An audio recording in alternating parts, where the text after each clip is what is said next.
My name is Jennifer Downing, and I'm a program officer with the Garfield Foundation. I'm delighted to welcome you all here to our first annual SouthCoast Nonprofit Leadership Conference. So your neck is going to get a lot of exercise today. So SouthCoast Nonprofit Leadership Conference, which has been planned and sponsored by the Greater New Bedford Funders Group.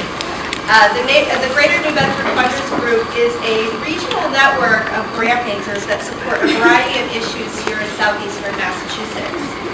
The network what has brought our group together is not really one particular issue, but rather two overarching goals. The first is to promote and expand collective philanthropy. In line with today's theme of collaboration, our group understands that there is power in numbers. As funders, we can have greater impacts working together by sharing our diverse perspectives and leveraging our own institutions' grant-making dollars. Another goal guiding our work, and it's what has brought us here today, is to provide low-cost, high-quality professional development opportunities for our nonprofit sector. This time last year, we hosted a Meet the Donors Forum to provide nonprofits the opportunity to ask their donors questions and discuss issues impacting the sector. Many of you attended that event. After the forum, we asked attendees what they wanted to see as a follow-up event, and more specifically, the types of skills and best practices they'd like to learn to further develop their capacity. Today's conference and the topics being covered are a direct result of the feedback we received. You spoke and we listened. You all have an agenda on your table, so I'm not going to go into details about today's program.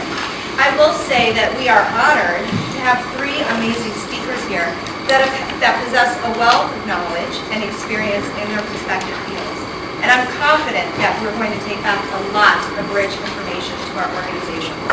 When the New Bedford Funders decided that today's keynote would focus on collaboration, I immediately suggested Beth because of the wisdom that she would bring to our region on this topic.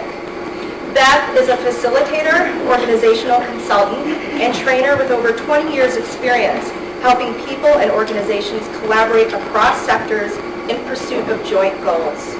She has worked with collaborative network initiatives in the field of renewable energy, local food systems, education, community development, and smart growth.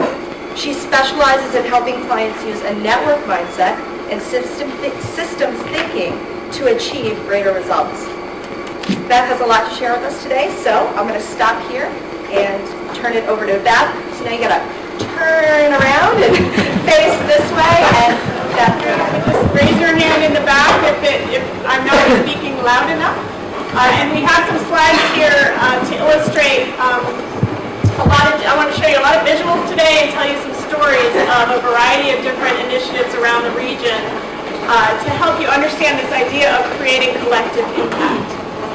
So just to give you a preview of how the morning's going to go, I'm going to give a talk for about half an hour, just as I said, to give you some content and a common frame and language for everyone to think about for this, tell you some stories, and a lot of what I'm going to describe is starting with why is this kind of strategy so needed at this time, share some stories of that, then share with you some kind of what are the elements of thinking about working in these collaborative ways across organizations or at a bigger scale?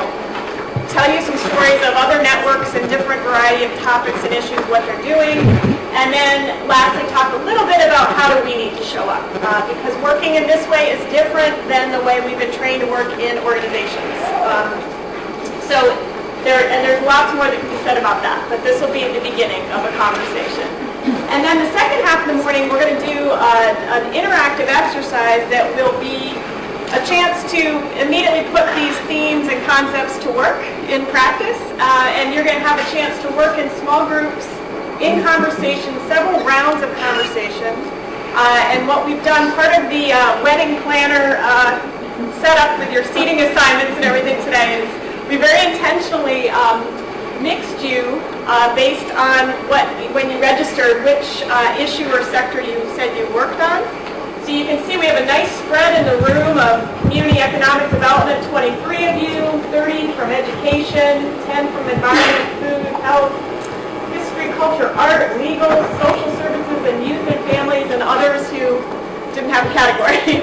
So to me, it's an amazing room full of people that you all work in Greater New Bedford, and we have that diversity here. And it's not that often you get to be in a meeting with that diversity of people that all work in your place. So right there, our day has already accomplished a lot.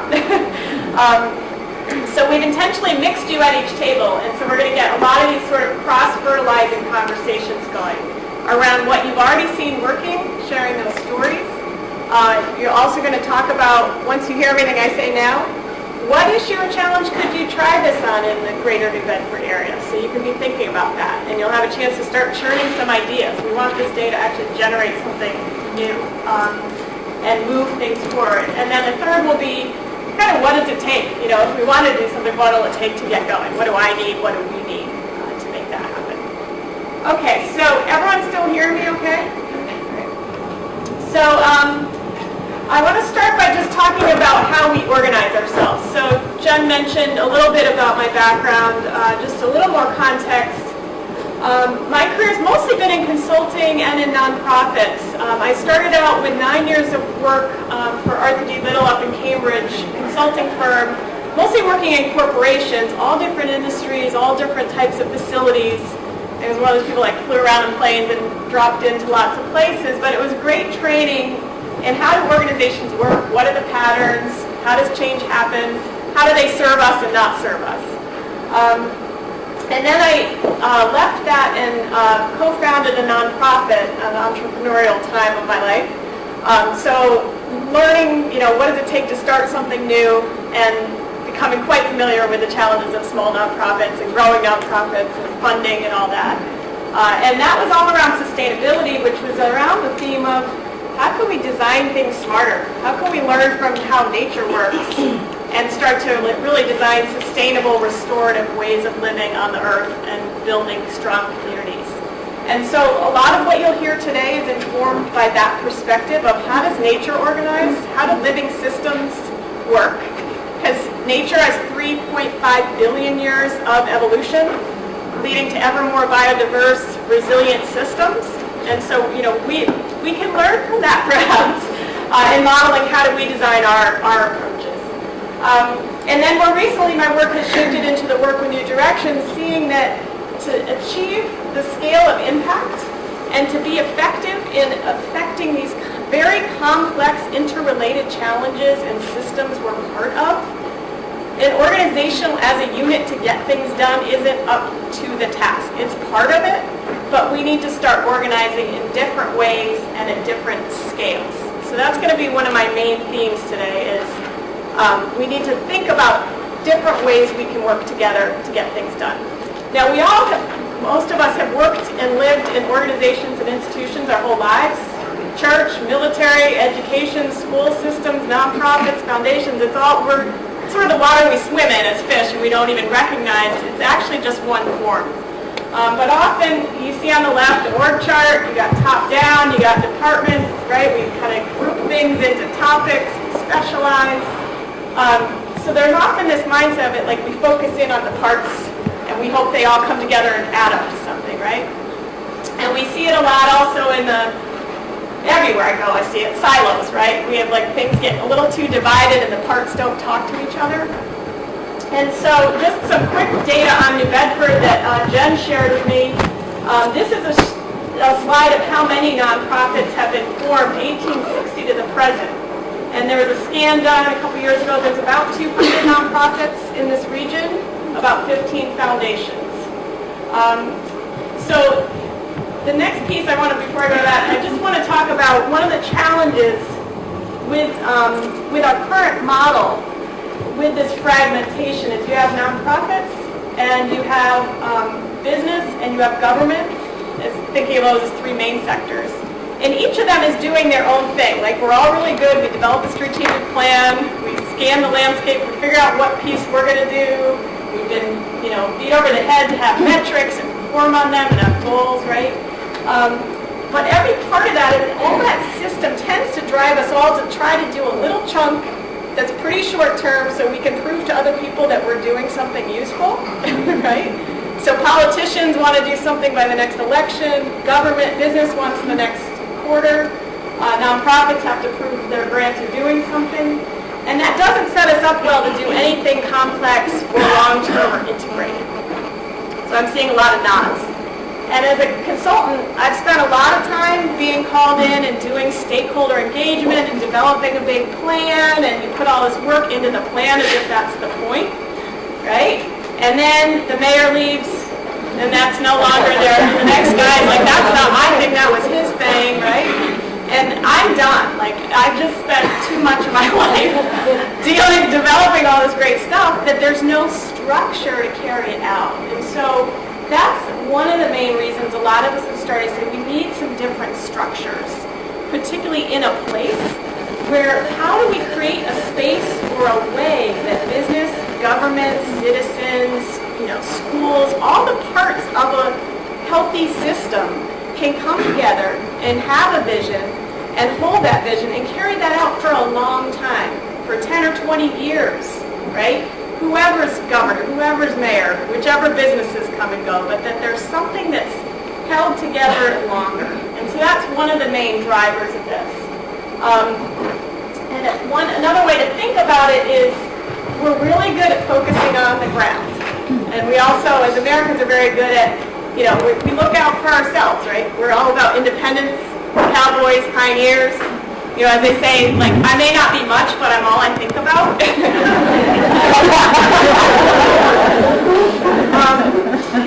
So a lot of what this work starts to do is say, how do we get up to that 10,000 foot level and start to see patterns across things? So those of you in the room who are foundations, or I was talking to someone from United Way, you probably have more of this perspective, right? You're seeing lots of nonprofits and realizing, wow, everybody's struggling with board development. I keep seeing this again and again. And this is my view as a consultant. I kind of see the same patterns.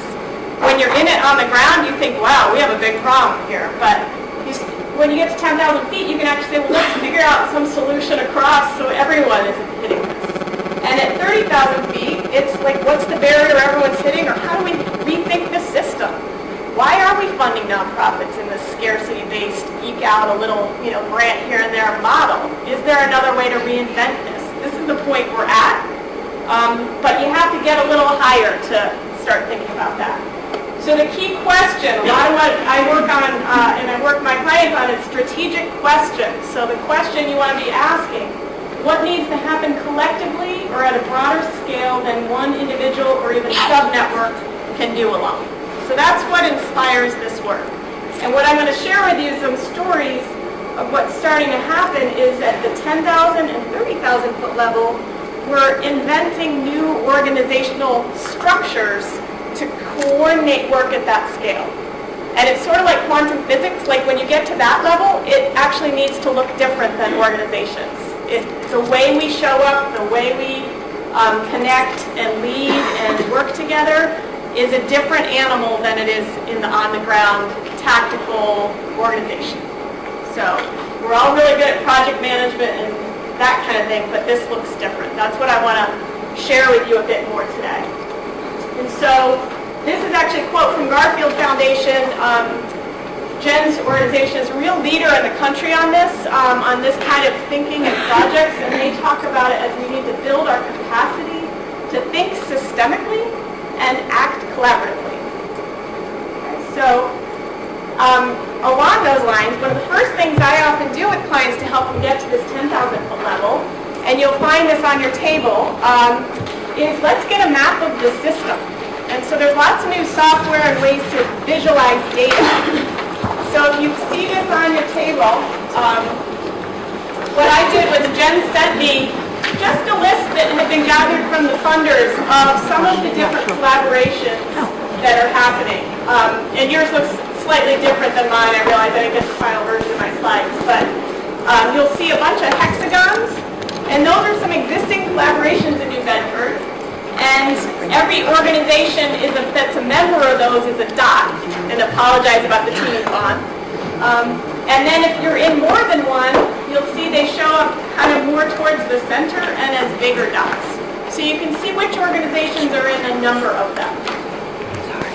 So anyone ever seen a view of this, of your world before? So there's lots of different ways you can start to map collaboration. I'm going to show you some more today.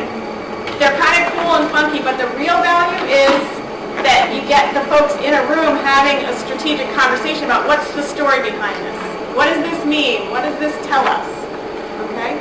And if you want to do a little take-home homework assignment, LinkedIn Maps. If any of you are on LinkedIn, check out LinkedIn Maps. You can make a map like this of all your contacts and see who knows who in your network. You get a pretty little picture. It's pretty cool. So it's a different way of seeing seeing the world. So the final piece of why this is important is this quote, which I just love, which is, we have the pieces, we can put them together in new ways. Right? So just because we inherited this form of an organization and all these little specialties and ways of doing things, it's not the only way to fund, it's not the only way to organize work. So we can really think in new ways. And especially now that we have the web and this ability to communicate with a lot of people quickly and easily and cheaply, there's so many new ways we can organize work. Okay, so I want to move now into so how do you do this? What does collective impact mean? And talk about some stories and strategies. I'll move around a little, and how do we need to show up? So the key thing to appreciate is this is really about a shift in how we orient. So if we're used to working in organizations, it's often a top-down model. So a few people at the top think of the plan and the strategy. You may engage people on the bottom to help, but it's often this kind of top-down. And another way, I'm kind of at the point I can't even read the news about Washington anymore, but we can have all these little discrete parts, each having their idea and solution and trying to convince everyone else to do what they think is right, and this big clashing of views, and whoever gets 51% or 67% gets to decide where we go, right? So we're about done with that, I think, I hope. So a different model is to think about creating a container where you create a space, where you create conditions for the parts to come together and self-organize, see the system they're a part of, and create the possibility for new possibilities to emerge out of that. So as you get people who have different views on the system, different perspectives coming together, this idea is that there's some collective intelligence in this room that we can access together because we're all part of a bigger whole and come up with a solution that's better. In addition, there's all these other stars, which is every 2 or 3 of you who have a conversation, how that happens. I meet you and we start talking, oh, we could do this project together. I have to connect you to that person. So that's the other key part of this way of thinking is every time you bring pieces of the system together, something completely new can emerge. So the metaphor from nature, from chemistry, is hydrogen, oxygen. You bring those two together, H2O.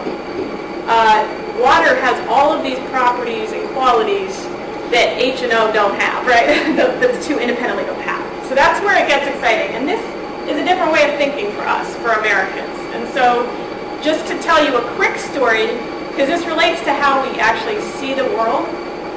So there was a study done at University of Michigan by a psychologist who was interested in how does culture affect how we think and see the world. So he got 50 students, grad students there. Half of them grew up and were raised in the U.S., half were from China. Simple chemical, computer screen, and they had images 3 seconds each, and they had a little monitor to see where they looked on the screen. And what they found, and each image on the screen was say, of a tiger in a jungle, or a person in a city scene. So they all kind of had that foreground object and a background picture. And when they got this data back, he was shocked. He's like, this can't be that strong. But there was a stark difference. The Americans, every time their eye would go towards the object and look and study that individual tiger or that horse or that person, in the next image they go to that, right? Maybe look a little at the back of it, always the object. The Chinese would look at the background the whole time. They might look at the horse, but always in relation to what was behind it. So it's actually, we've been trained to see the world in a different way. So we tend to look to objects and individuals and parts, And in the Asian view, it's much more context. How does the park fit into the whole? And so it's a new way of thinking we have to learn. And in a rapidly changing world, this is critical to be able to understand the larger context and how we fit and how my work affects your work. So it's a new way of thinking. And so back to my metaphor of nature, this is from Meg Wheatley. So I'm going to talk today a lot about networks, because networks is kind of the new organizational form, different than organizations. And networks result from this self-organization. So individuals recognize their interdependence, and they organize in ways that support the diversity and viability of all. And networks create conditions for emergence, which I just said, which is how life changes. Okay, so this is like very core to the way the natural world operates, and we have models that we can mimic for making this happen. So now I'm going to get into giving you one more frame for thinking about this work, and then share some stories. And these are somewhat sequential, or different collaborations might pick different ones to focus on depending on your objectives. But all of them, you kind of often need to do a bit of all of them. And this comes from a book, a handbook that's online called Net Gains, Handbook for Network Builders for Social Change, Pete Plastrick and Madeline Taylor. So definitely a great resource. So the base of any of this work is connectivity. So how do you connect and build dense web of relationships across groups? And this is actually really about friendship and trust, right? Because if you are trying to get people to work together across organizations, they don't have to, right? It's not like your boss is like, you have. Sometimes wonders, now I can stop yelling. Okay, so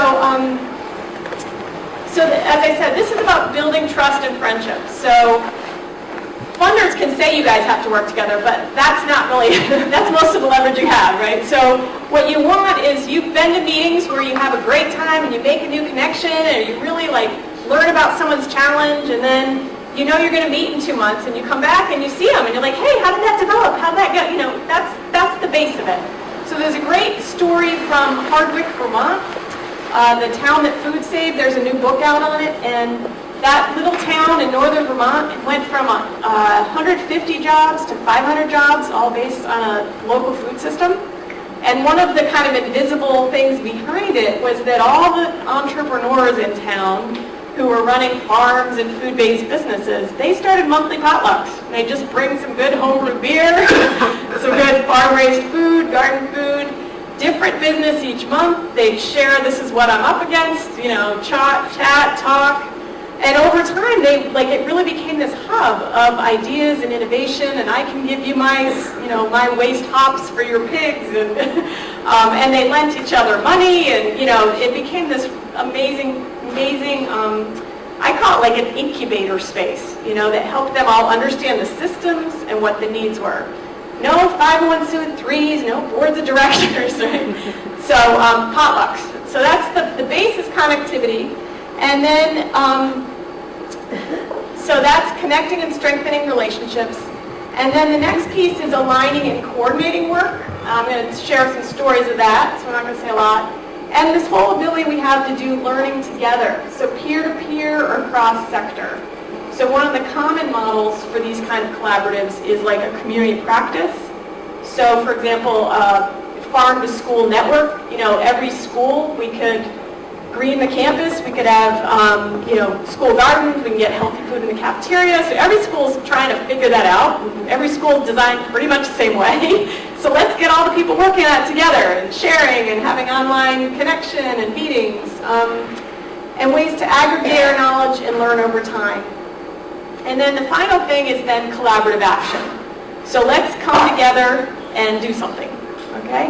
Now one of the challenges with this work, particularly in New England, I think, with our Yankee, we got to work and we got to do stuff fast, and I have no patience for process kind of experience. Anyone deal with that? Is that people want to get into these collaboratives and do stuff right away. We can't just talk, we got to do, right? And if you're trying to do stuff and you haven't built any of this base, it doesn't work very well. And you actually don't get, this base actually creates all these benefits. Sometimes they seem invisible because we tend to, back to the thing of wanting parts and numbers and things we can count, we discount relationships. But if you change the wiring, if you change the connectivity in a system, you are changing the system. Okay, so that can be an outcome, is you've built strong relationships, you've built flows of knowledge, understanding, resilience, connection across a system. That starts to change it. So to get to some stories. So this first story I'm going to tell you is about connectivity and alignment primarily. Boston, the Barr Foundation up in Boston does a lot of funding of climate work. And several years ago, they were funding, this is when I worked with the nonprofit I helped found, Sustainable Step New England. We were one of about 10 or 12 nonprofits the foundation was funding. And they recognized that we were all doing similar work, but we weren't aware of each other's work for the most part. Does this sound familiar to anyone? Yeah? Okay. So Marielle, the funder, the program officer, said, I'd like you all to come to a meeting just to explore. I want you to meet each other, and you guys can explore if you think it makes sense to form some kind of network, up to you, but let's get started. So they invited us all to a meeting, and because we were nonprofits, and this is our funder who invited us to a meeting, we all came. And so we met at their offices, and when we first walked in the door, Roberto and the foundation gave us a survey, and it had a list of everyone in the room. There's about 20 of us, and you just had to rank 1 to 5 how well you knew the person, not at all or very well, like work them all the time. And he ran upstairs and put that into this kind of network mapping software. It's called social network analysis software. And he came back down with a picture. And so this is a picture the first day we met. So each dot is a person in the room, and the lines between them in this case represent how well you know each other. So if it is a thick line, that means you know them well. A thin line means you know them somewhat. No line means you've never met them. So as you look around this map, what do you see? There's people up all around the top and the right who don't know anybody in the room. You might notice 23 there in the middle. I guess I don't have laser, but 23, the yellow one, that's the funder. So everyone needs a funder. Okay, and everyone up on around 10 o'clock, there's number 2. That was this woman, Barbara, who was super networked. So you can also, what's invisible becomes visible, right? You can see the relationships. The other thing, so then we had a discussion, what does this tell us? And we recognized all of the red dots on the right are health. Those were the health organizations who were working on buildings wanting, for asthma, let's get healthier buildings, less mold. The people on the green folks on the left, we all knew each other, but we didn't know many of the health people. So there was sort of this split, even though we're all kind of needing to do similar work. And then the blue ones were the government people, City of Boston folks, and a lot of us didn't know them very well at all. So what we did is spent 2 years saying, yeah, it does make sense to start to align and coordinate our work, get to know what each other does. And then 2 years, so we worked as a network for a couple years. I ended up becoming the network weaver or facilitator. And 2 years later, we did the same survey. So you want to see that again? So you can start to notice much denser relationships. Across the whole network, everybody knows each other. Some important ones, if you see 17 in blue, that was a key person at the City of Boston, and they got to know everybody in the network. So that's a real benefit of these kind of collaborations. You get access and connections to decision makers. For my small nonprofit, we had a really great training series on sustainability in government. So we got a chance to, through our connections to Brad Swing, be able to offer that for 50 people in government, just by getting the connections to get our stuff to the right people, right?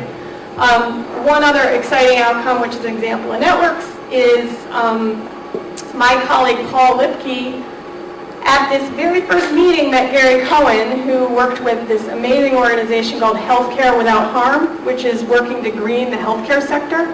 And they had amazing connections to all the Boston hospitals and the facilities folks, and they had a green set of standards, and we had really good ways to do training for people and to work with getting change through the organization. And it was one of those, we got to talk. And that has since led to Paul and Gary and Bill working together now for 8 years in an incredible collaboration. They just got a big award in Massachusetts. They've greened all the major hospitals in Boston, they're green, etc. So that thing of the two pieces come together, something new emerges with the space for it, okay? And then, I'll share some other examples. After 2 years, everybody sampled, we did a survey, and 95% of people said this helped them advance their mission by being part of this. So the key thing we did to help make that happen was we started with a survey and a matrix, because people said if we're going to work together, we got to figure out who's doing what. We have to get to know each other. So this is a quick way to do that. You can do this with any group. So we did a survey. In our case, in the yellow on the top, we said, what kind of buildings are you trying to make green and healthy? So down the left, you have like housing, affordable housing, market rate, schools, government buildings, hospitals.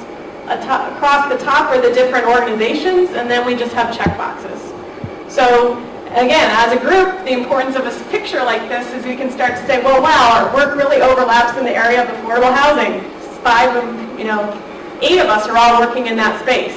That's a good space to have some conversations about. Now we know who's working on hospitals, so we can do referrals. So that's one picture. This one might be a little hard to read, but it says, what are the core programs and strategies you're using to make the building green and healthy? So the type of buildings down the left, the kind of strategies are across the top, and what you can see here is up on the top left, developing standards and implementing those was a key strategy that everyone thought was a good idea. But there was like 6 standards. And the city of Boston's like, which one should we do, right? So that was a network project working with the city to get one set of combined green and healthy building standards for Boston. So this shows you the kind of thing, and I think, there's tons of art organizations, and we don't know who's doing what. So that's the idea of aligning and starting at that 10,000 foot to see things differently. And the theme of this kind of work is all about do what you do best and link to the rest. Okay, so when you do these kind of conversations, it's not a view most of us ever get. Like, how do I fit into the larger whole?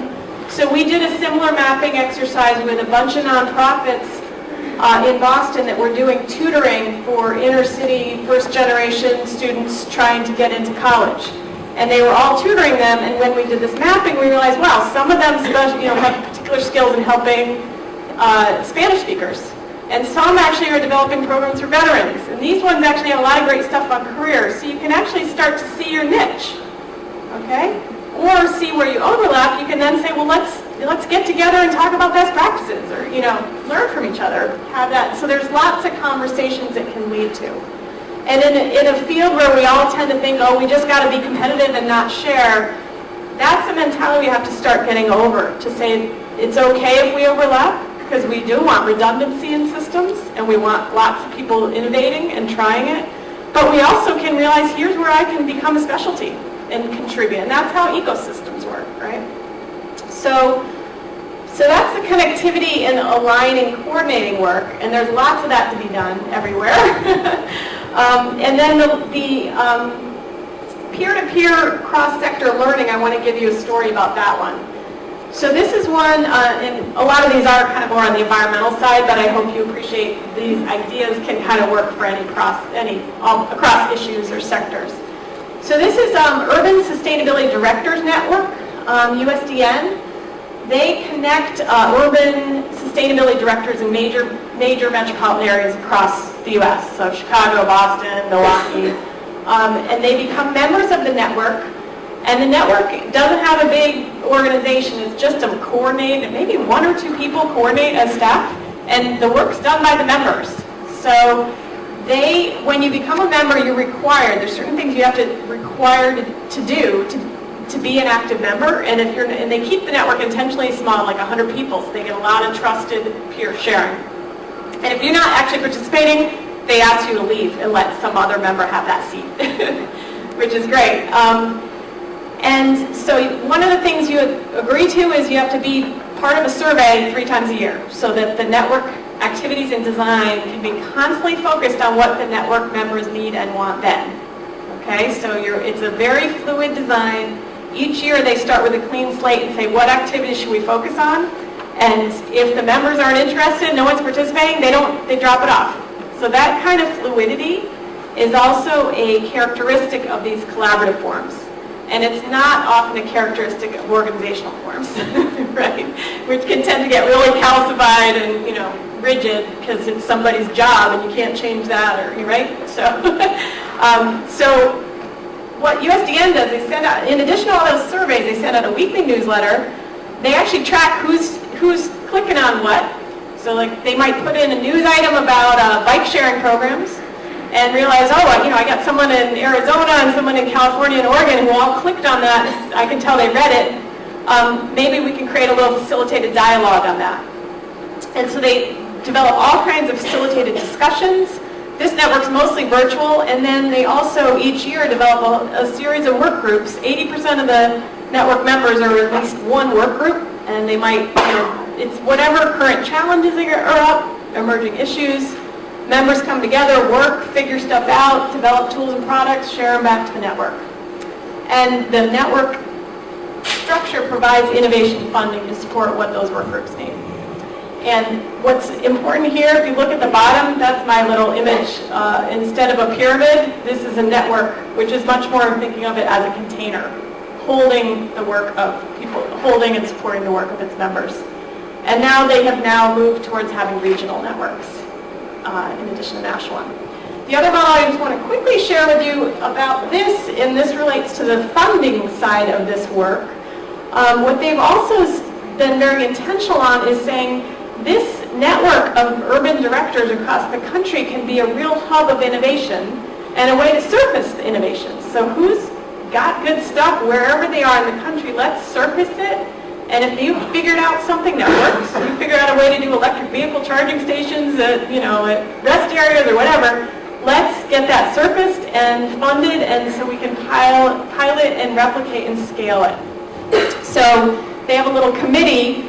The regional networks figure out what they survey, what are all the best innovations. At the annual gathering of the in-person gathering, the members choose the priority areas, and then they kind of bring those two together, and they decide, all right, we're going to put out a request for proposals on these 5 areas that members care about, and we want innovative, collaborative projects to be done on these. And then members of the network come together and put in joint projects to work on those. And there's an innovation fund that then gives them money, and they can just go out and pilot and get things going. So what's nice about this is contrasting what I was saying earlier about in a fragmented system, every part of the system kind of looks, they do their SWOT analysis and they look at the world around them and they figure out what needs to be done. And each foundation does that, and then there's sort of this mixing and matching, but it's all rather haphazard. In this way, you're being pretty structured about it, and the funding is actually driving the collaboration. So they don't fund individually, they actually ask the field to self-organize and based on what they care about and what they've seen working, and deliver some really great projects to the foundations, to the funders. So it's a different way of thinking about it.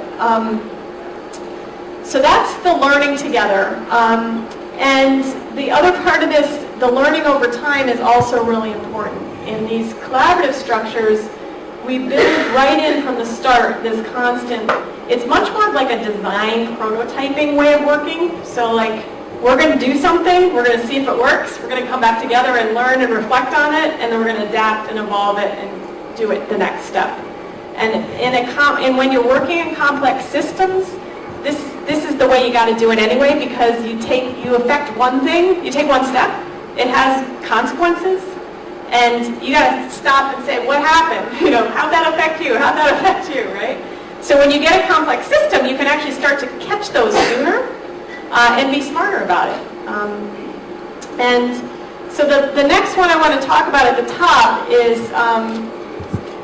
collaborative action. And so if you remember my aligning work at bigger scales, the story I'm going to tell you now is about these emerging network structures, which are really trying to get at the 10,000, 30,000 foot scale, at the level of a system, like a food system, or the energy system in a state, or the public education system. How can we all get aligned together to support one child from preschool through college? How do we see ourselves as a connected system through that cycle? Or one one patient with obesity and diabetes coming through the medical system. Can we look at that as a system? That's the level that a lot of this work is needing to be done and is starting to be done. And this is where these collaborative structures are going to be really important in the years ahead. So this slide is from the Garfield Foundation, and I've been working with Jen and her colleagues on developing a great field guide based on what they learned doing one of these networks in the Midwest called REAMP. And that's a great case study. RE-AMP is a great one to look at for what it takes to create a network to transform a system.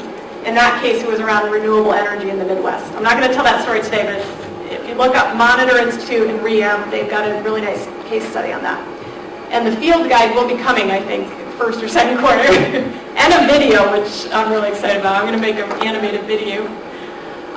So this is the taxonomy, which I think is really helpful to get clear on our terms. So in Garfield's case, they said, we're all funding, but we're funding in systems that we don't have a common view of what is the system, right?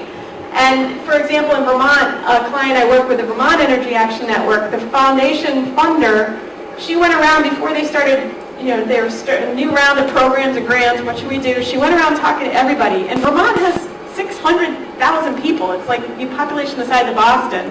And the energy field, it's a pretty tight field. And Jen was like, everybody I talked to had a different view of the problem and a different view of the solution. And they're all working in the same system. So let's all get up to 30,000 feet and get a combined view of how the whole thing works. Then let's say, what is success? What's our common direction? What's our common goal or principle? So for example, in the education one, we want to increase the number of students who get into and through college in 6 years. We want to double that number by 2012. We want to pick here, right, by 2020. So what's the common goal and direction? And then what are the most important strategies we should align on? So that we all can, and there's a whole field of system mapping, system thinking, these dynamic maps that start to show cause and effect and feedback, and that's the kind of tools you can start to use so we all get smarter, because we don't all think in a systems way. It's not how we've been trained. We've been trained very much to see parts, not flows. And then you figure out, okay, what are all the actions that support those interventions? And that's where all of the dozens of organizations and the business and the government and the nonprofits and the advocates and everybody can say, oh, that's where we need to go. Here's our project that supports that. So those organizations still are there. They're still doing the important work. But it's within this larger frame that helps us all kind of like, I imagine it as like we're all rowing with a good, what do you call it, yeah, like we can row together in a way that gets us faster and further. And then the other part of that is that you create a structure and a set of tools, an online platform, meetings, etc., that create the tools to help everybody work within that big system. And on the left, the important part is you're always evaluating how are we doing and learning. And so you start to really see interesting things, like on the education ones, it's realizing, if we get the kids to kindergarten with these skills, by high school they're doing better. So you start to get smarter as a system as to where it makes sense to put our energy. So one more quick story about this example. This is from Vermont. Back to my Dusty Strategic Plan. This is a story of one that's trying not to be a Dusty Strategic Plan. So Vermont passed a law. They wanted to grow the local farm and food economy as a way as an economic development measure. And so the Vermont Sustainable Jobs Fund, which has done a lot of work on sustainable economic development in Vermont, they convened a really involved stakeholder engagement process across the state, 200 some interviews, public forums and meetings with local food, of course, all over the state to get people's ideas of what would we do to transform our food system to double the amount of food grown into Vermont, eaten in Vermont, to grow jobs and to address food access and security, so addressing the hunger piece as well. So those are the broad goals. They have this huge plan. This is on their website. I mean huge. All these parts and pieces, amazing research about the system. And what they did as part of that, they issued the plan, and part of why they did all that stakeholder involvement was because they wanted it to be the people's plan, not that governor's plan, and have the whole community say, this is our plan and our system we're changing. So they developed a map of the system. So at the center is farm and food enterprises. So ultimately, if the thing's going to work, farms and food businesses have to be thriving. And around the outside ring is all of the support systems, the government agencies, the tech assistants, the banks, the funders, the nonprofits. So even right there, I think that's helpful to say, how do we all relate to each other? And when you're in an organization, we can get so myopic about our own organization's survival and what we're doing. Like, I've definitely seen this with nonprofits where you talk about the whole place, the whole system, and it's like, oh yeah, and who do you serve? Like, oh yeah, students. So this kind of keeps everyone's focus on the farm and food businesses thriving. And then around the inside are the phases of the food cycle. So from farm inputs around through production, processing, distributing the food. And so they took from a big picture view, how does the system work? And anybody in it can see where they fit. And then, so that's a key step. And then they developed this whole collaborative network structure, the infrastructure to support networked collaboration. And so it's a little hard to read this model, but this is all online as well. So in the middle is a steering committee, and then the blue circles are each a working group focused on one piece of the food system. And then the sub-circles around those are little sub-task forces. So for example, on the bottom there, aggregation and distribution, recognizing if we're going to really grow local food, we need to be able to collect and distribute that food. And then that group saying what's needed there, we need meat processing rebuilt in Vermont. We don't have slaughterhouses. So they have a whole task force. How do we rebuild that? And the network is open to organizations to join. Government is working incredibly closely on a lot of the committees with them. But you'll be at these meetings and you'll have farmers and meat processors and funders and finance people. So you're getting all the parts of the system coming together, collaborating. And the members who are working together in this structure, they see this structure as critical path to them carrying out their mission. Okay, so their organization is doing their work, but they're doing it through a collaborative structure that allows them to do a lot more. So the steering committee includes members of the work groups. Another piece of that that's useful is that there is a funders network for food in Vermont, and they are a member. They have one member on that steering committee. So the other key part of this is the funders and the nonprofits are side by side saying what needs to get done. That steering committee also has a, kind of like the USDN story, has an innovation fund. So as the work groups do their work and realize they find things they need to do together, they can go to the steering committee and get some funding. So they recognized a key opportunity is getting local food into small community grocery stores. Because there's a lot of those in Vermont, the general stores. How do we do it? We need to do some market research. What do they need? How could it get there? What do consumers want? So they quickly got a, $10,000 or $15,000 research grant from the network to get that piece of work done. And then when the groups come back to the next meeting, they have some research to build on. So that sort of fluid adaptive structure. And that's all supported underneath by this backbone support structure. So those of you might have read that collective impact article. I don't know, Jen, did that get shared with folks? So they talk a lot about a backbone support. So you have some institution, often in some communities, United Ways are playing this role, that provides the infrastructure to support the collaboration.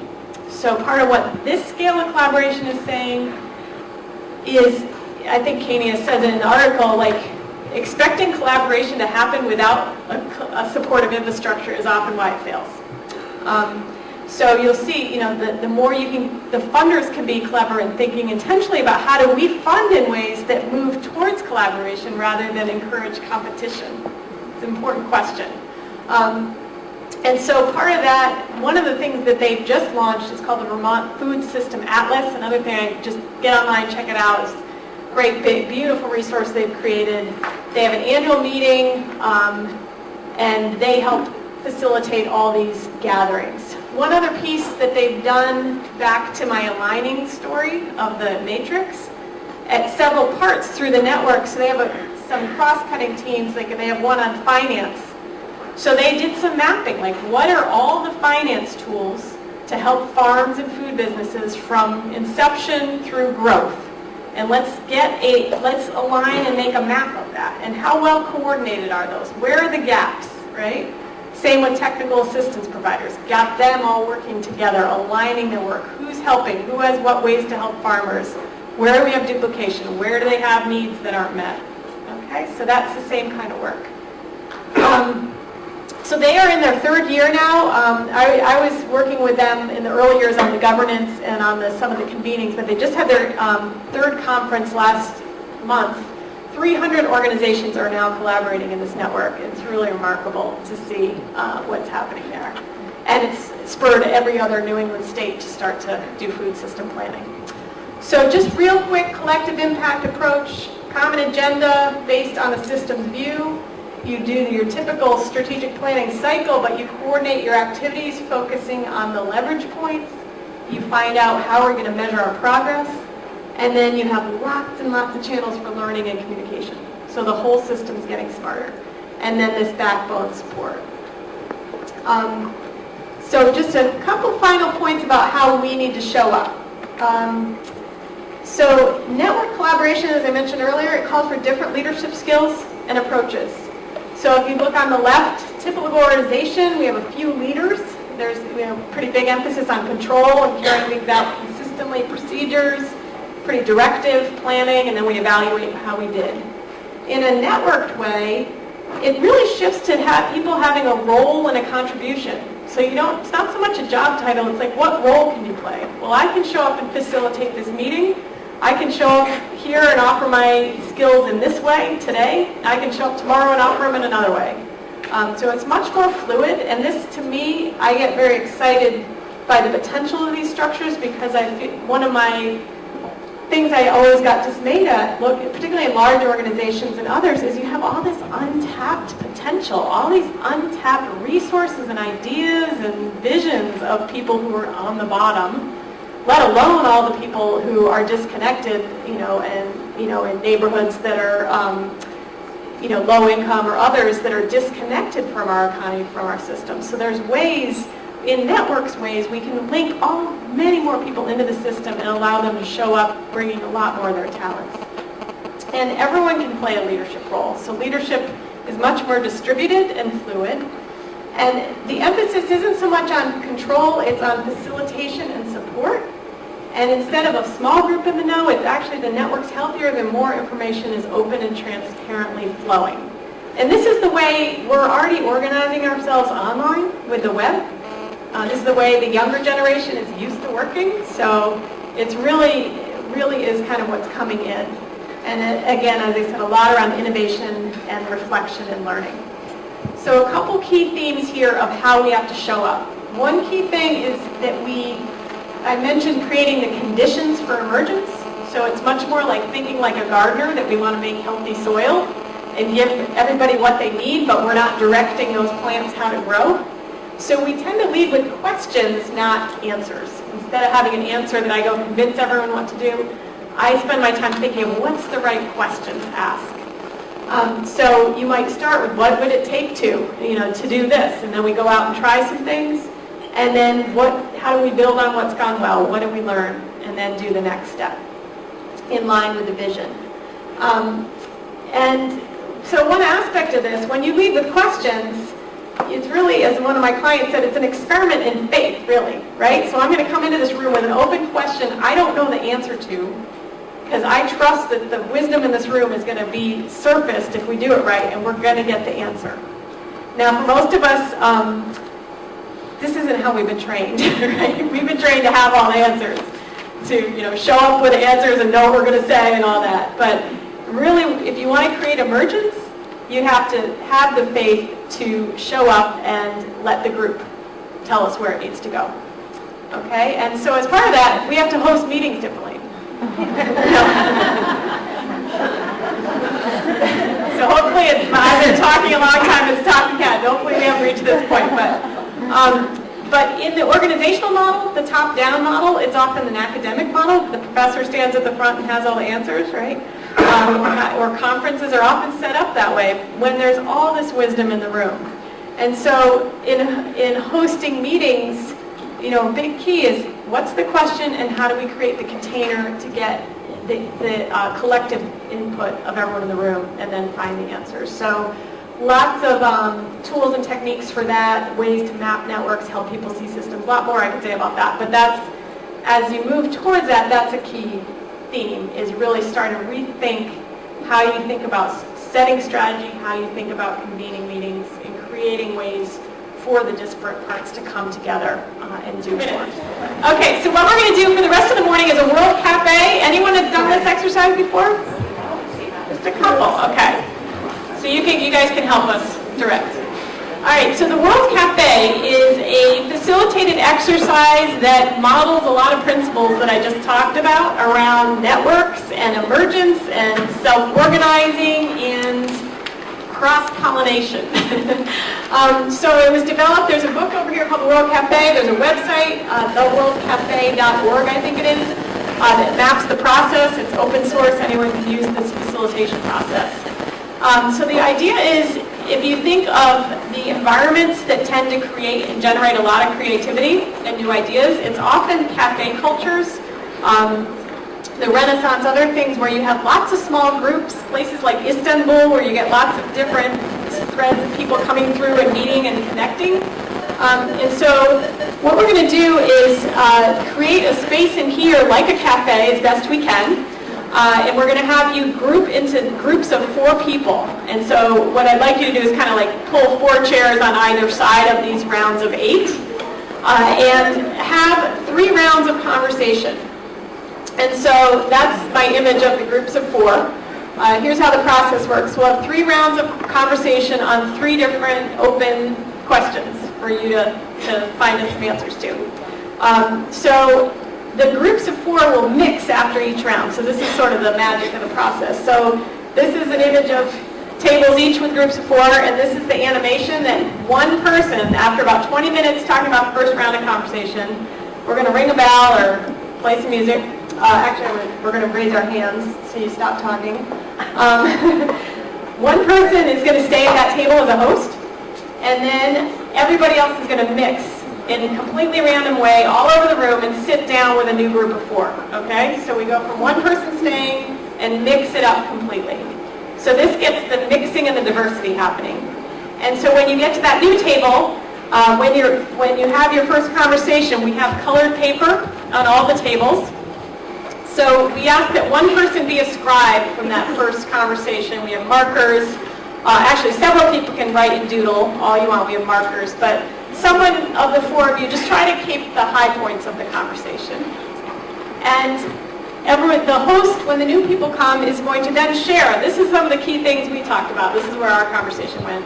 And everybody who joins from another conversation will share the high points of theirs. So this is where you kind of get that mixing and new ideas churning, okay?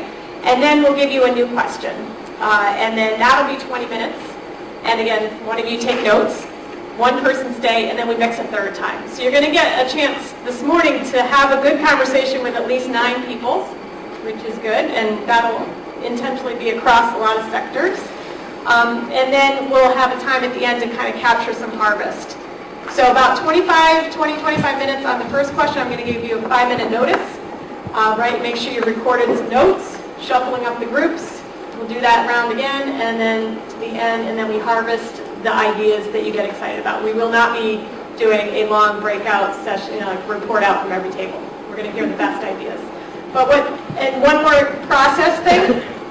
So there's one of me, and there's about 150 of you.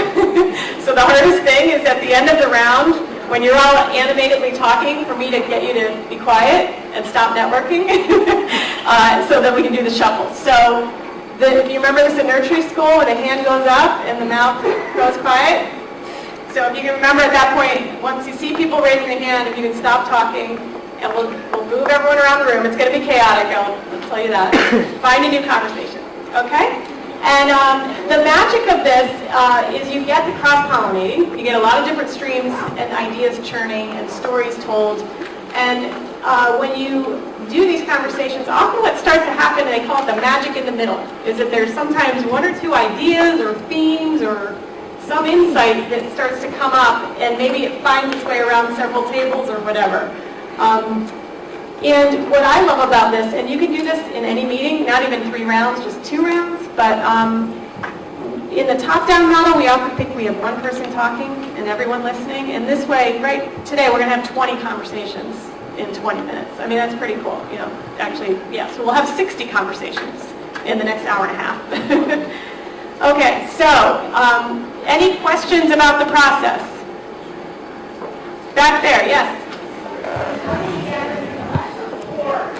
Are we supposed to, how do we get into our groups of 4? How do you gather in groups of 4? Okay, so this is the self-organizing part of the exercise. So what I'd like you to do is, and let me just say why 4. So there's, if you think about groups, there's some magic to 4 people where you can all look in each other's eyes, and it's a very different conversation when you have 4 versus 8. And you know this with dinner parties, like if you get beyond 8, you end up having multiple conversations, not one. So we want a lot of small ones. So what I'd like you to do is you can spread across the room, just find a couple folks at your table, ideally ones you didn't come with, and just move a little circle of 4 wherever you find some space. I know it's a little tight with the big round tables, but just self-organize and create 4 group tables of 4 wherever you can. Okay? Okay, so here is the first question before you move. Jen, can you maybe go? All right, let's try it. Everyone again. Stop talking. Oh, you're doing really great. Really good. This is great. It's a great time. So here's the question. What is an inspiring example of collaboration for collective impact that you're familiar with? Whether you've been a part of it, you've read about it, ideally if you've been a part of it would be great. And then just think about what are the elements. So I want you to hear from everybody in the small group and then just go. All right. Self-organize. Groups of 4.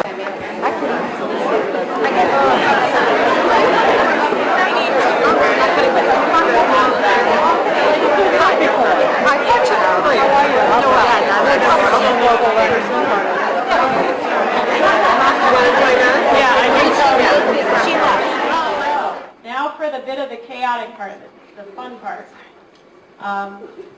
So just be thinking for each of you, because you are all going to be bumblebee messengers to a new conversation.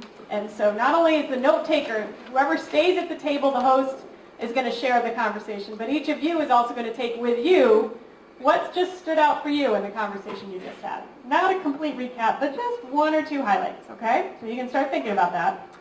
And then what's going to happen, this is the time to cross-pollinate. There is actually a bee on that slide. You can't see it very well. He was in my garden. So again, one person's going to stay, and everybody else is going to randomly get up and go to a completely different part of the room and sit down at a new group of 4. And Jen and Michelle are going to kind of point to open seats. Hands up, don't move yet, wait. Please, let me give you the full instructions before you move. It's going to make it a lot easier. So everybody find a new table, and then when you sit down at the new table, the host will share a highlight or 2 from what you talked about. Everybody who came brings the thread of highlights from their conversation.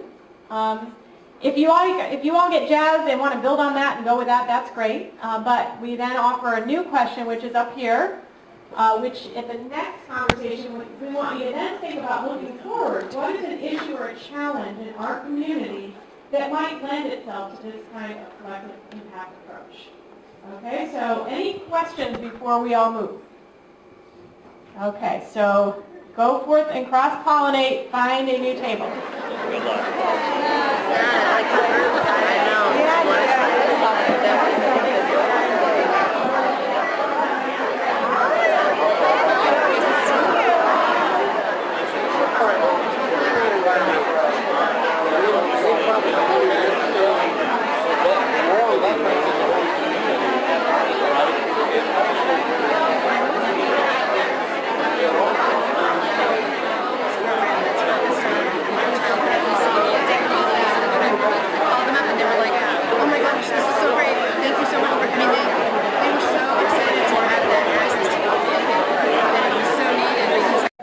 Okay, so we just talked about what is your challenge could work, and I'm really so curious to hear everything people said. And one thing I didn't mention is we are going to try and collect all these handwritten things and type them up and synthesize them in some way from today. So this is actually all being captured.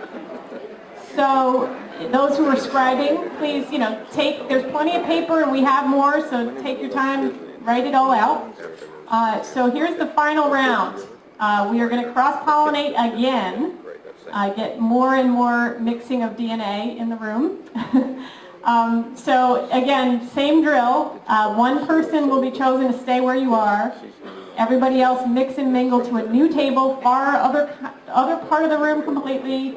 And we have a third question here. And the third question is, looking forward, what's needed for you and we as a community to work in this collaborative way? So what would it actually take? You just turned up a bunch of good ideas. What would it take to start doing this? Okay, any questions? All right, move tables. We've already answered it. All right.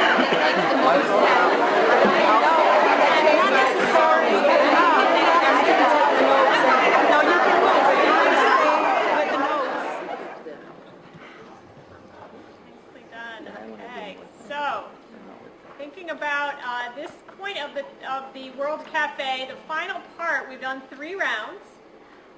And now we get to a part we call the harvest, where we try to harvest what were all the fruits of the conversations that came out. So I have 2 assistants who will be running around with roving microphones. And so what we'd like to hear is what were the themes and connections that you heard? So everybody here was participating in 3 different rounds of conversation. And everybody in that conversation probably heard different things in that conversation, and different things resonated for you. So what were the themes and connections you heard as you think about how the 3 conversations you just had, and what resonated across the room? So I'd love to hear from anyone who wants to speak up. All right, we got a couple in the back. Great. Hello, I'm Jamie Lynn Gordon, Program Director for Third Eye Unlimited. How y'all doing? One thing that I've been taking a few pointers and notes today. I think in the beginning you talked a lot about building relationships, trusting relationships, but then as we broke into the smaller groups, an ongoing theme was funding. And when I think of funding or when it's been discussed, it's been about money. And I think working with young people myself, they're already focused on the value of a dollar, but not the value of people, relationships. So I think we have to start to transition our way of speaking about having our organizations grow and make it not so much about funding, although money does help, but really start to focus on the value of the people we're servicing, the people we work with, and our community and building those relationships. Because funding, it'll kill us if we focus just on that. So. Amen. That's right, girl. Parliamentary Council on Aging, what I kept hearing was you need that trust. Whoever you're going to collaborate with. That was bottom line. You have to take the competitiveness out of the picture. Great. Okay. And I'd love to hear if, as you talked about what enabled collaborations you've seen work, did you talk about what creates the conditions for that trust, right? Oh, sorry, Jen. Who do we have? Yes. Paul Sedaly, I'm the minister with the First Unitarian Church. I'm also working with restorative justice practices in New Bedford. And one of the things that struck me in the conversations that I had is that our society is so focused on like quick fixes and moving really fast, and taking the time to slow down and develop relationships is hard work. And people say they don't have time, but my experience is that when people actually sit down at a table and have conversations, they get fed by that and they want to do it more. And still they'll say, oh, I don't know if I have time to reschedule another meeting. So part of what I see is that we need to, along with shifting from sort of that financial piece, is putting that value on those relationships and the time that it takes to build them. Because if we don't build them, we can't do anything. Yes, very idea at the tables I was at had to do with that idea of letting down your guard against protecting your own own territory and being willing to look at what other people need along with you and to share that need instead of trying to protect your funding or keep your own vision, but being willing to give up some of that control and that would better enable you to achieve the bigger goals. From the Children's Advocacy Center. I echo everything that I've heard, and I think that coming from an agency that helps abused children, we're in a very emotional and sensitive agency, and in the end we know we need to collaborate because we're not going to sustain ourselves if we don't collaborate. And for me, as I mentioned to our team here, is it comes down to being vulnerable. That is the bottom line. You need to be vulnerable with yourself, be vulnerable with partnerships, and the level of vulnerability, obviously that determines how the conversation goes, but I think that it really comes down to raw emotion, and until we can tap into that as a quality characteristic in how we conduct ourselves, I don't think we're going to achieve the greatest success. Hi, I'm Andy Herlihy from the Community Voting Center. We talked in all the different groups a lot about flexibility and open-mindedness.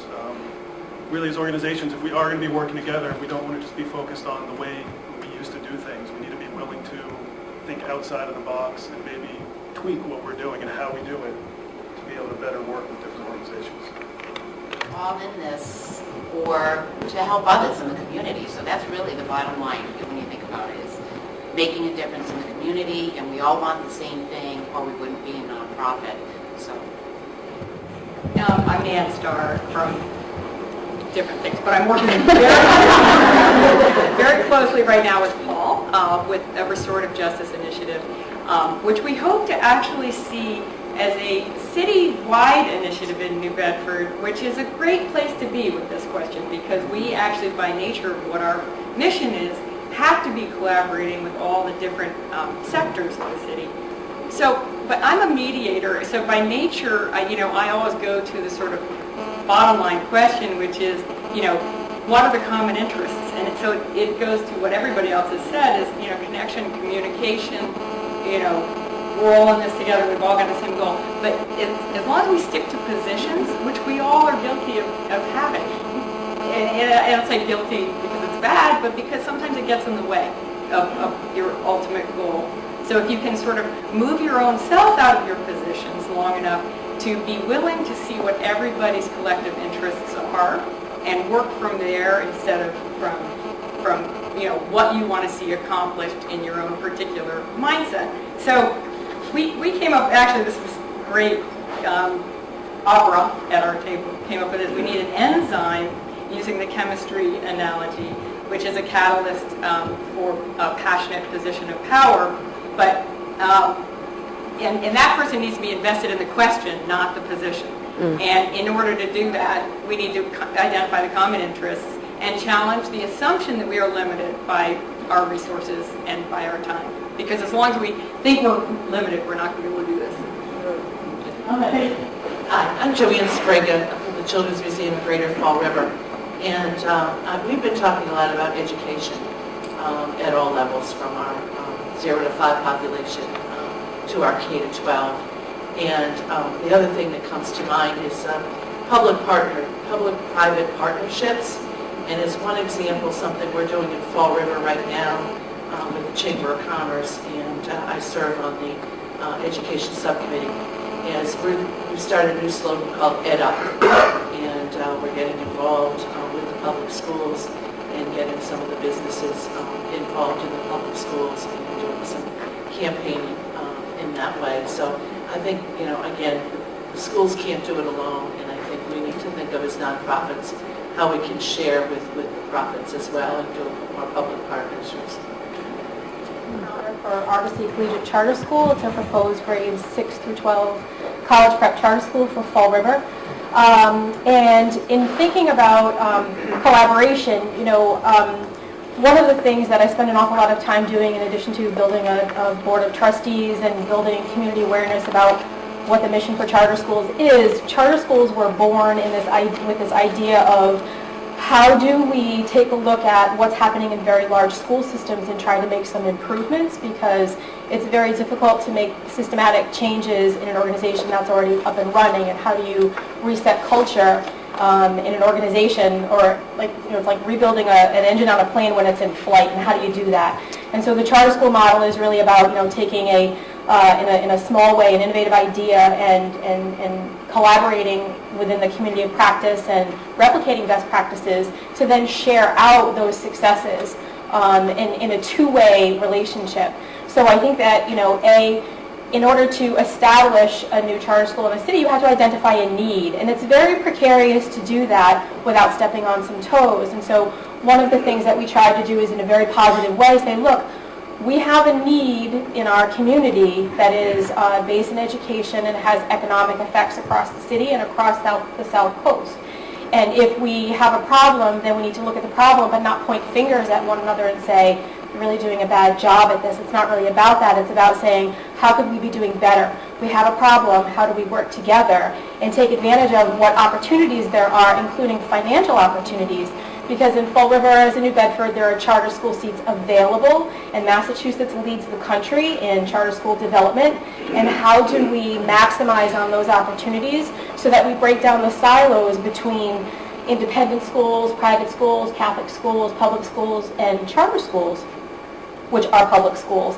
How do we break down some of those silos and work in a more collaborative way? And even thinking about the silos between New Bedford and Fall River, how do we collectively work together to better the whole region? And I think that there's so much great work being done both within the economic and educational landscapes, and I think it all does come to dialogue and spending that time networking and saying, our efforts are supporting your efforts as well. And there are amazing, dedicated, passionate educators across Fall River and New Bedford who all are working for the same end goal, which is student outcomes, which will support the economic development across the state. So it is about the collaboration, and I think about it starts in education.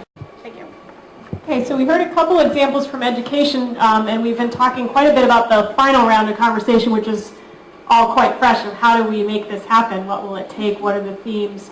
Were there any other, on that second question you talked about particular issues or challenges in this community that might lend themselves to this? Were there some ideas that surfaced on specifics? It would be fun to hear about that. Hi, I'm Lynn Poyant from the Global Learning Charter Public School, but one of the items that came up in our conversation was the idea that rail, when it comes to this area, when it comes to New Bedford, we need to make it accessible to everyone. And so public transportation, not just rail, but bus transportation, has to be available to everyone and at all hours. And that the end goal would be less cars on the road and a better environment for all of us to live in. So that could be an example of something where you could create a great collaboration. And I would just quick on that, Somerville, Mass. I actually have been working with the Great Neighborhoods Project, which works on smart growth across the state, and we just did a learning journey to Somerville, and they would be great to learn from because they're about to get an extension of the Green Line and the Orange Line into Somerville, and so they've done a huge community engagement process to make sure that those lead to benefit for everybody in that development, so that'll be a good one. Who else? We had one right here, Michelle. Whoop. Okay, we'll go there first and then here. Conversation of system change as it relates to public transportation, but that all of our nonprofits, our mission is targeting a social ill or a gap in what's going on in our local communities, and that there's a much larger scale of system change and structural change that we were talking about, that people continue to make low wages, continue to be discriminated against, continue to have less opportunities, continue to be not included in decision making. So I think coming together, cross-sector, and really looking at big system change so that we can stop the fight and ultimately all of our missions are accomplished.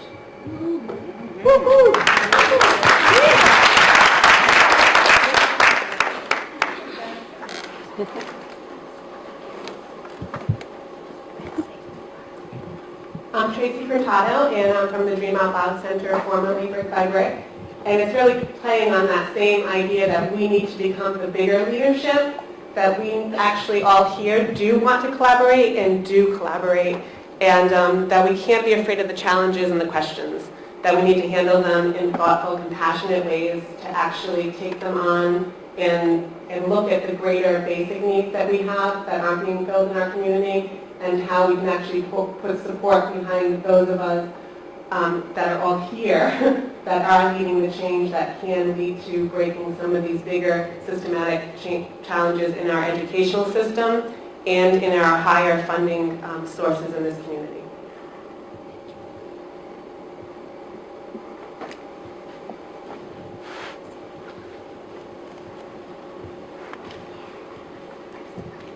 My name is Stephanie Wick, and I was just reflecting on all the comments, and we're the choir here. It seems like everyone in this room is committed to collaborating, and so my question is, what's next? What are next steps?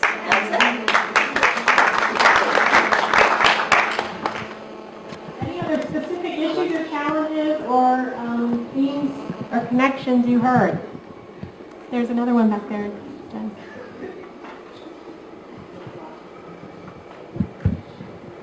I'm Bob Bailey from the Southeastern Mass Time Exchange. Time Exchange is about bringing people together to help each other. And one of the themes that I've heard in all of our discussions is, number one, connectivity. So you need to make the connections, build trusting relationships. How do you do that? Someone asked, how do you make that connection? Get to know each other. And we even discussed the concept of that can apply to organizations and cities.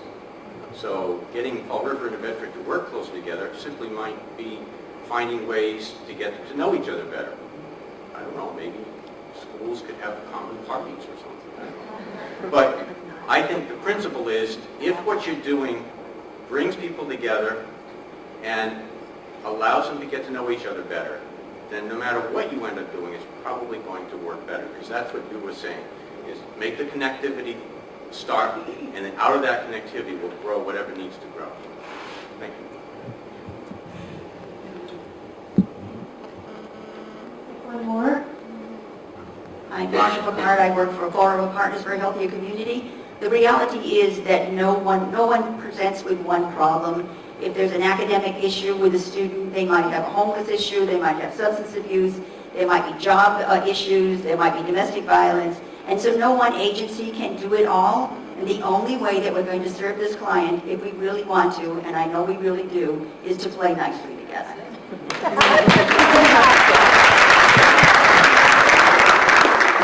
So I'd like to just add a few thoughts onto some of the themes that came up to build on that, and then I want to leave a little time for reflecting on the process that you just experienced. Those who didn't like process will hear your thought. So back to I think people really named it, which is so core to this work is building real connections and creating places, sort of often what I've seen work in networks, I've seen collaborations struggle, and then they might shift up and say, we got to actually roll up our sleeves and go a little deeper here. And so they might change up the rules and say, we're going to actually make this meeting a closed, like more of a safe space. And we actually want you to take off your name tag and your suit and tie and your role and title and just show up as a human being here. And let's talk about what really needs to happen. And so the collaborations I've seen work the best, as I forget who mentioned the Unitarian minister, are the ones where the facilitation really matters. And they're the ones where they actually enable people to get the time and space, and who, once they do, they want more of it. I mean, I think there's a huge yearning out there for belonging, for connection, for real, authentic conversations about what's really going on. And when that happens, remarkable things can happen. And so the quote, the kinds of quotes I hear from those kind of spaces, another colleague of mine calls it creating an ego-free zone. You hear things like people saying, who've been in a community for a long time, we're having a conversation in this room that's not been had before in this community. And we can do that tomorrow. We can start to build those spaces and those intentional ways of coming together. back to the we're ready. It just says let's do it. So I think that's a key theme. Another key theme to emphasize is this idea of, in some, Diana Scarce, who writes about networks for the Monitor Institute, she calls it design for serendipity. So it's that idea of, this is simple. I mean, just start doing monthly World Cafes. Pick a question, pick a topic. Let people come together in small groups, do potlucks, whatever. But just those ways, like we trust will happen today, that new connections get made that you can't predict. So as a facilitator, this like really detailed agenda with everything we're going to cover, and we got to be done, there's going to be less of this. So that's another key theme. And then I loved the comment, and then related to that, several people were talking about bringing streams together, like, well, we could get Fall River and New Bedford, and I just wanted to tell a quick story of a friend of mine, Carlo, who he and I were both, when I was working in the nonprofit, we were both kind of young executive directors, and he is founding a Integrated Medicine Alliance. He's a shiatsu massage therapist, so he is network weaving all of the alternative therapies around Boston and trying to get alternative therapies into conventional hospitals and the alternative practitioners to understand their modalities a little better. And so he's doing a lot of great work with that. And then the final piece, back to your point over here about someone was talking about resetting the culture. And this is where I think I'm really excited about networks and these new structures we're creating. And so in networks, and there's a lot more to be said about this, but these kind of structures are very much more based in the values of the time bank.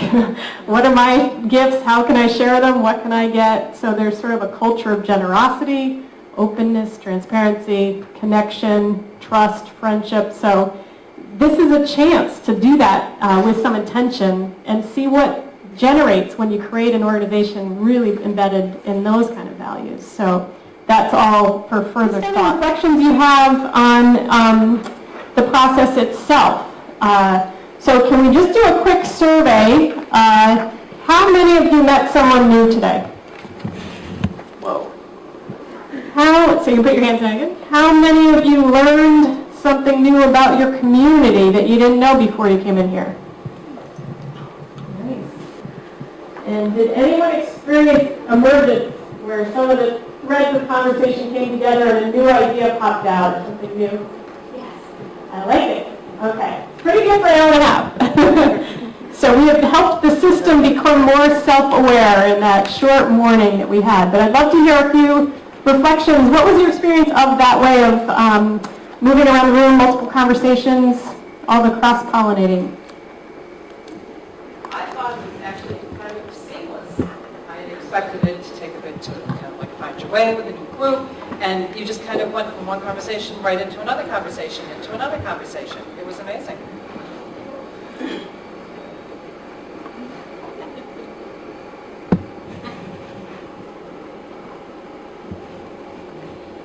Paul Langston Bailey, still with the First Unitarian Church. So what I said earlier about like how people get together in groups and they get fed by that, and then they don't, then they go, oh well, now I don't have time to put another one of these in. Whenever I come into a group where we have to do small group work, I always am like, not again. And so there's always like some stress, some tension around that for me, and some stress around that for me. And yet every time I do it, I get something from it. So the challenge, I think, in this process is helping people to understand that, yes, that anxiety exists. Meeting new people is not always easy. And yet when we do it, we benefit from it. Almost every time. So for me, this process is great. And I've used this process a lot. And I still have anxiety every time I come into it. So knowing that, I think, is helpful for me when I invite people into this process, that they're going to have anxiety around it, and that it's going to be hard at first, but there's always a benefit from it. Yeah, remember my little diagram of your comfort zone and where the magic happens? So I was having a peer-to-peer conversation with two other colleagues who do work like I do, and we were all like kind of got to the point of like, I think our role is to say, eat your soup. Like, this is good for you, just trust it. I just really want to piggyback on what you just said, because I think self-reflection for us all as individuals is the first step in the road to recovery of any other thing. I mean, before I was part of Third Eye, I was Jalen Gordon. Before, me being part of Third Eye has made me now a part of this bigger collective.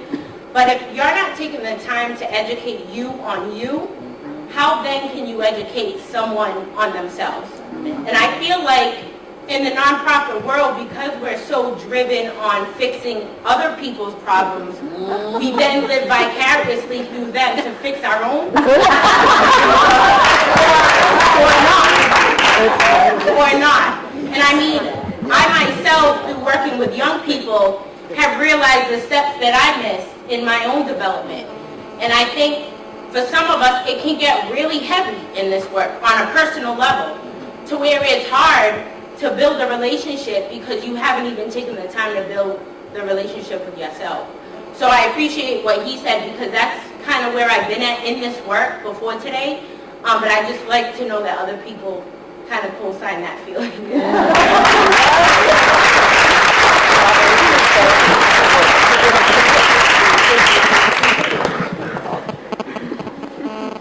Questions on the World Cafe, yeah. I'm glad I can sit at her table, because then now I'm thinking, does she think that the people she was talking to have a lot of problems?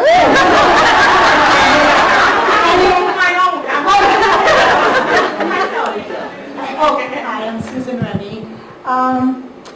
What was the question again? About the process, yeah. Well, I really enjoy doing this. To me, it's, I guess, what speed dating would be. I don't know, but we kind of went around, and I wanted to sit with people I didn't know, but then sometimes I ended up sitting with people I did know as well, but I kind of learned something new all the time from them too. So I look at meeting new people and doing something like this as opening a book, and just kind of, you're revealing things and they're revealing things, but we all have a common denominator, which is helping people. So I don't look at it as, oh, I'm Susan Remy from Child and Family.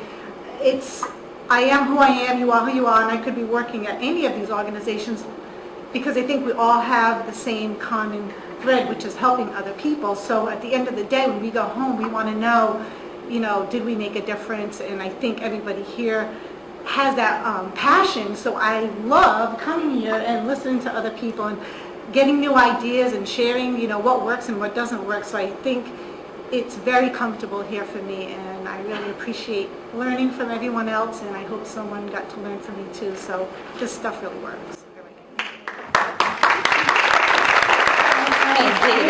So that's a sweet ending note there. So I want to thank all of you for being game for trying that out. And up at the back, my parting words are thank you for your participation. May you see the world through a new lens. I also want to point you to our website, ndcollaborative.com. I write a lot of blogs about all these topics we're talking about. So feel free to go back through a lot around strategic questioning and World Cafe and networks and how to think with a network mindset, all that good stuff. And I'm on Twitter, @ndcollaborative. I also want to alert you, one little quick plug, if you want to learn more, we're doing an event next Friday in Boston, December 13th. Will be a live case study, 10:30 to 1, right near South Station, so you can just zip up there if somebody can get up there on public transit. Well, maybe not yet, but maybe there's a bus up there. But it's with the Vermont Energy Action Network, and Jen Berman, who's the one I mentioned who was going around the state and found no one had a similar view of the problem. And they did a fantastic job, much like REAMP, they modeled it on REAMP, to get all of the energy system in Vermont aligned around a common goal, which the state is now also pursuing in a collaborative network. And to me, it's really one of the best examples in the country of this kind of work. And they're going to be giving a case study. It's $20 and you get lunch, 10:30 to 1. So it's on my website, ndcollaborative.com. You'll see it on the news and events, and we still have plenty of room to register, so I'd love to see you there. And I'm going to be here all day, so feel free if you have questions or want to brainstorm these ideas, happy to chat. So thanks very much.